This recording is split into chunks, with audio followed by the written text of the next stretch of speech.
Hello, hello, hello. Welcome back to the Octo English Academy podcast, the show where we slow things down, keep English warm and human, and help you speak with real confidence, not just correct answers. I'm Sophie, and I am so genuinely happy you pressed play today. Hello, everyone. I'm Jamie, and Sophie, I have to say, genuinely happy you pressed play is such a specific thing to say. I love it. Like you pictured the exact moment. I did picture it. I picture our listeners all the time. Someone on a morning walk, someone in the kitchen stirring something, someone on a train, earphones in, pretending they're not mouthing along to the podcast. We see you. We appreciate you. Keep mouthing along. That is literally how your mouth learns to make English sounds, so you are doing it right. You are absolutely doing it right. Okay, before we get into today's topic, which I am very excited about, a quick and warm reminder. If this podcast is part of your English journey, please subscribe, like the episode, and leave us a comment. Every comment, every share, every little thumbs up, it helps more learners find this community. And this community is something special, so help us grow it, for them, for you. And today's episode, this one was inspired by something a little different. We didn't get one message about this topic, we got several, multiple learners from different countries all asking some version of the same question. One of them, a listener named Yuki, wrote to us and said, I always say I want everything. I want coffee, I want help, I want to sleep, but I know there are other words, I just don't know when to use them. Please help. Yuki, I felt that so deeply. I want to sleep. That is a universal human sentence. And yes, we are going to help today. Today, we are talking about three small, simple, deeply powerful words, like, want, and need. Three words about desire, three words about what lives inside you, your preferences, your wishes, your necessities. And the reason they matter so much is this. These three words are the building blocks of how you express yourself as a human being. Think about it.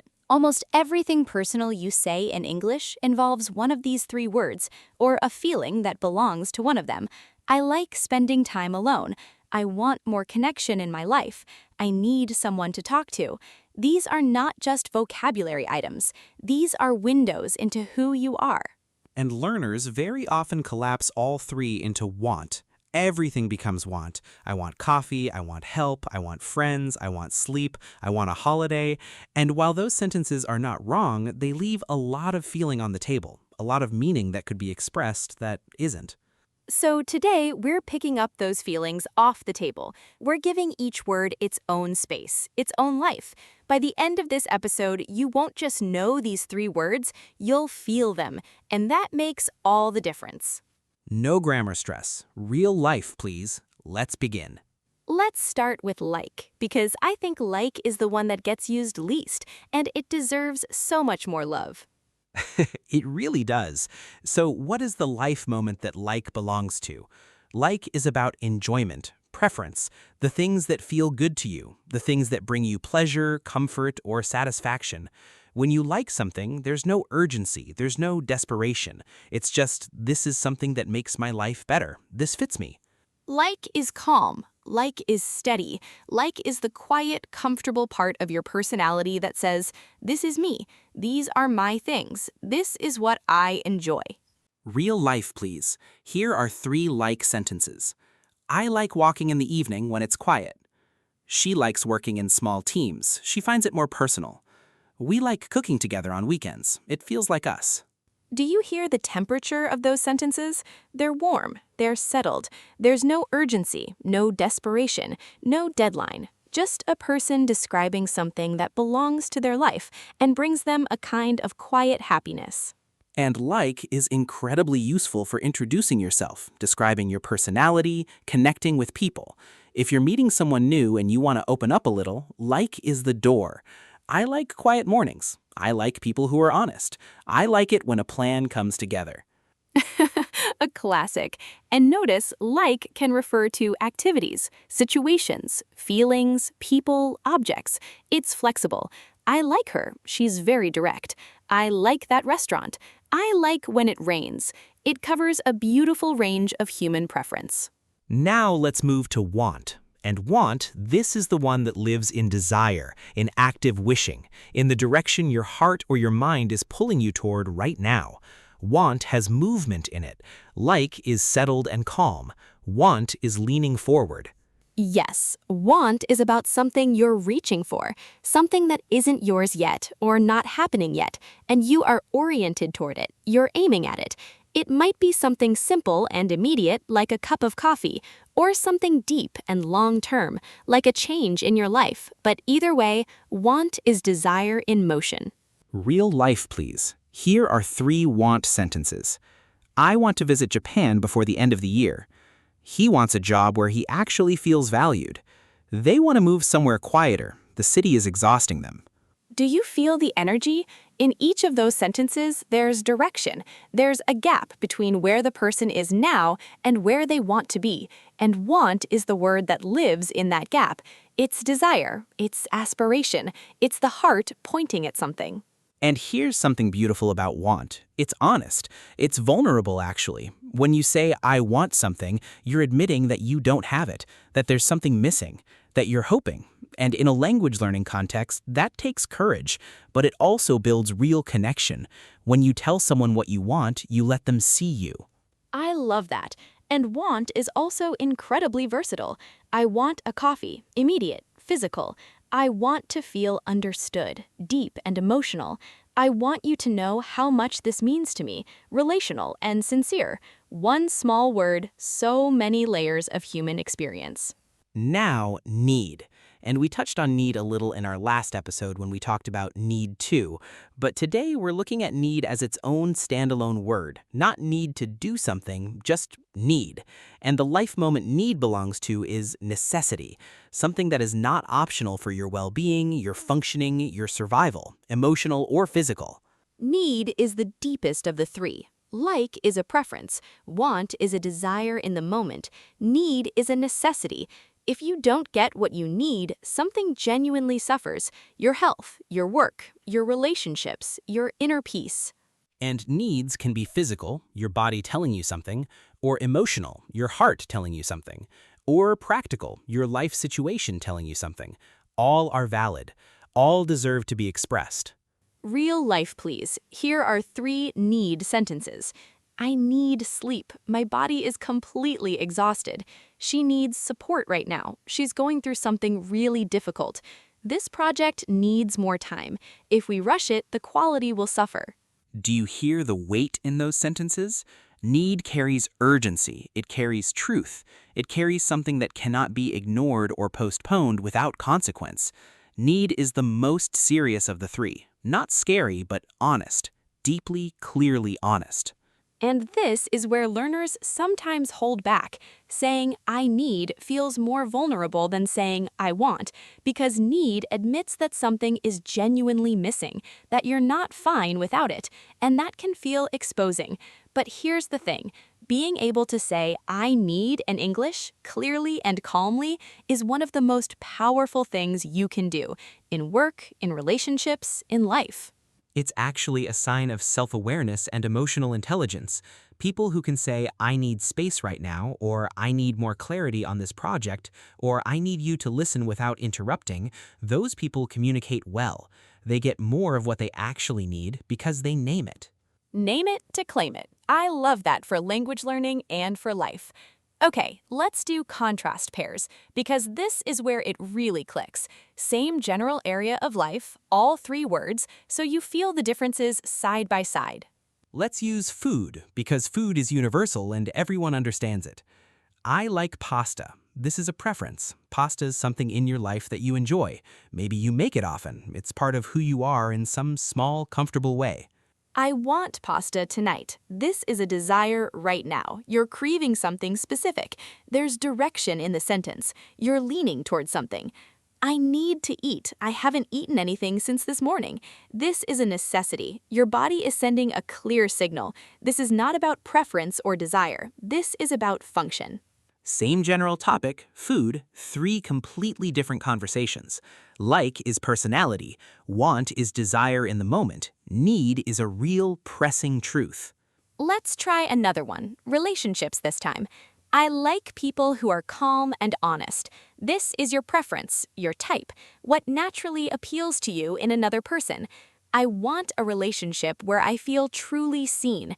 This is your aspiration, something you're moving toward, something your heart is reaching for. I need more honesty in this friendship. The way things are now isn't healthy for me.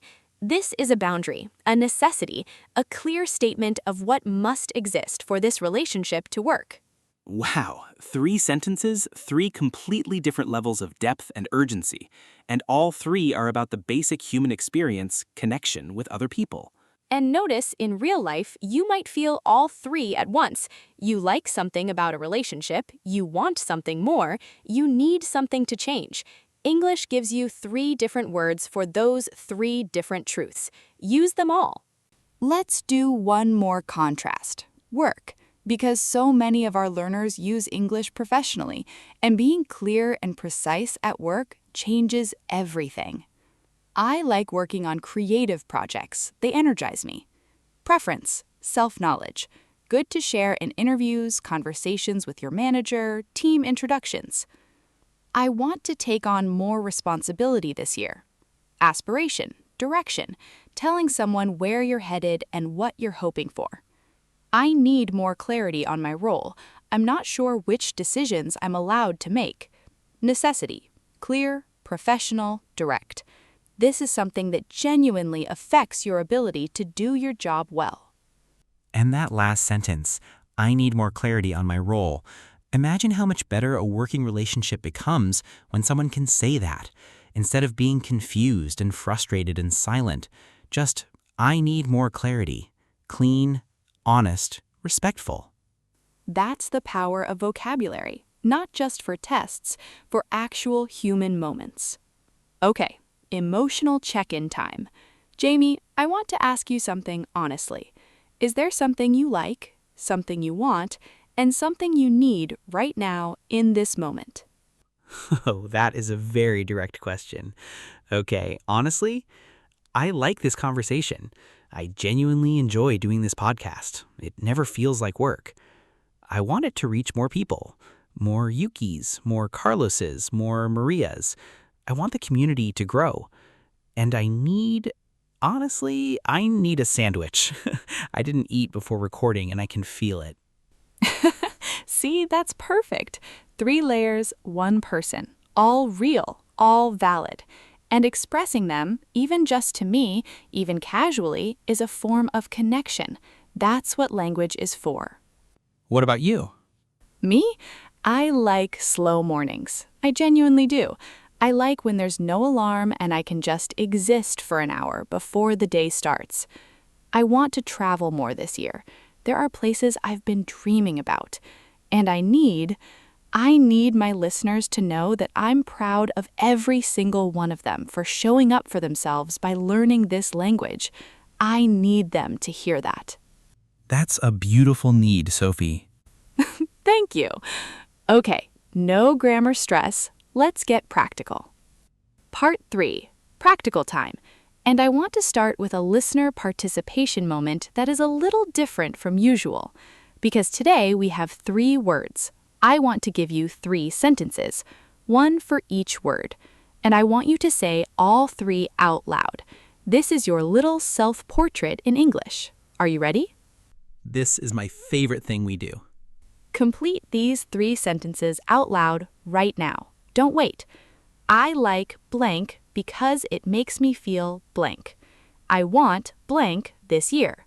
I need blank in my life right now. Say them.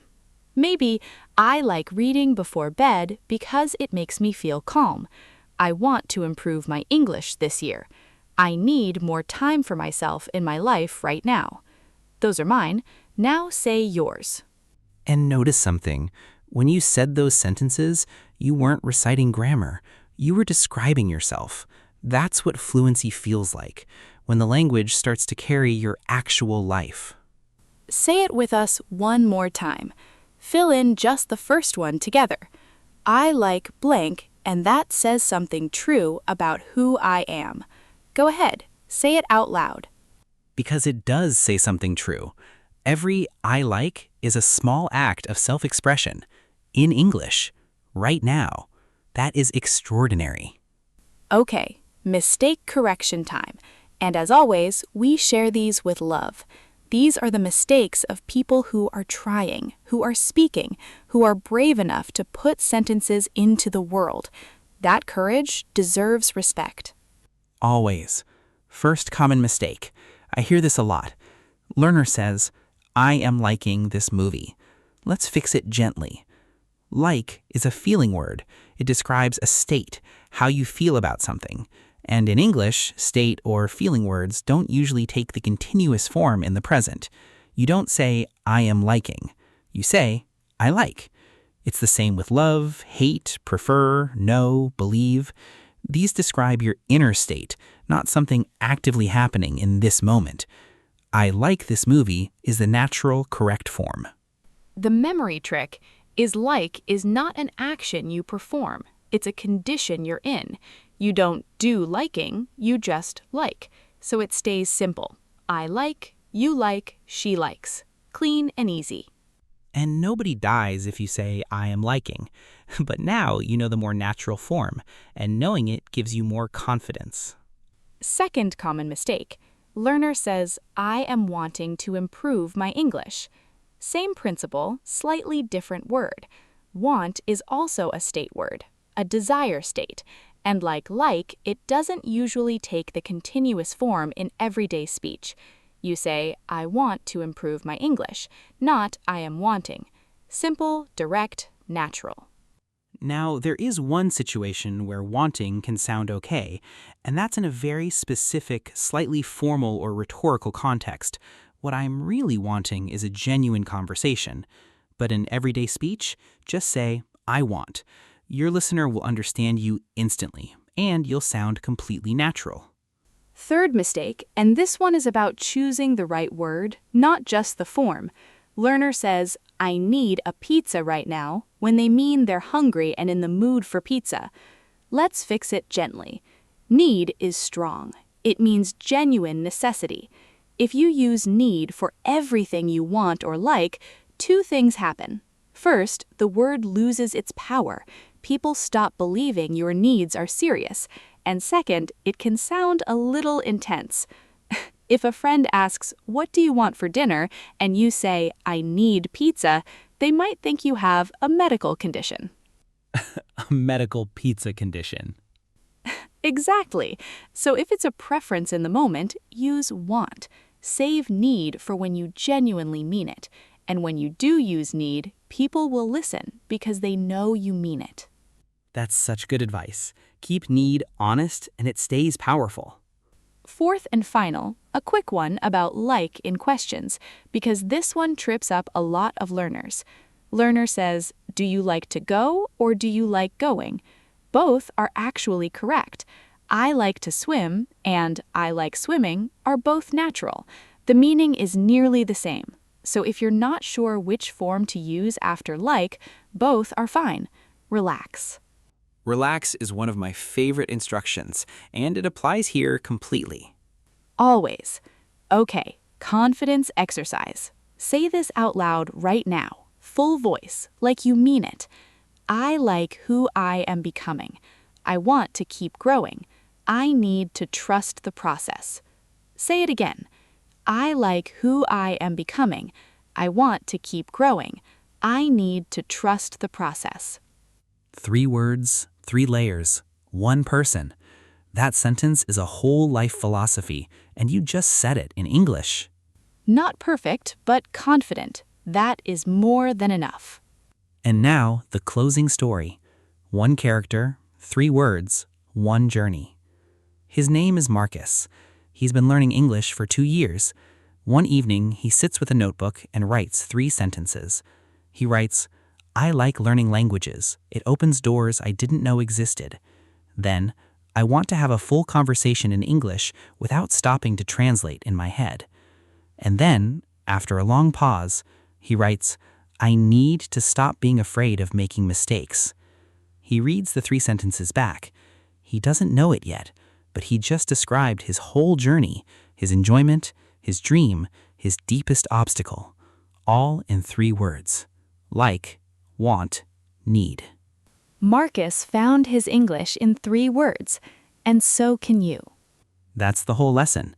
Like is who you are, want is where you're going, need is what you must face. Let's bring it home. Today, we learned that like is about enjoyment and preference, the things that quietly belong to your life and your personality. Want is about desire, the direction your heart or mind is leaning toward, what you're reaching for.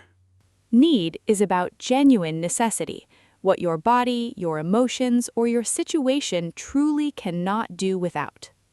Am liking and am wanting are forms to avoid in everyday speech. These are feeling states, not actions. Say I like and I want simply and directly. And save need for when you truly mean it, because a word used carefully stays powerful. Yuki, this episode was for you, and for every learner who has been using want for everything and wondering if there's a more precise, more expressive, more truly human way to speak.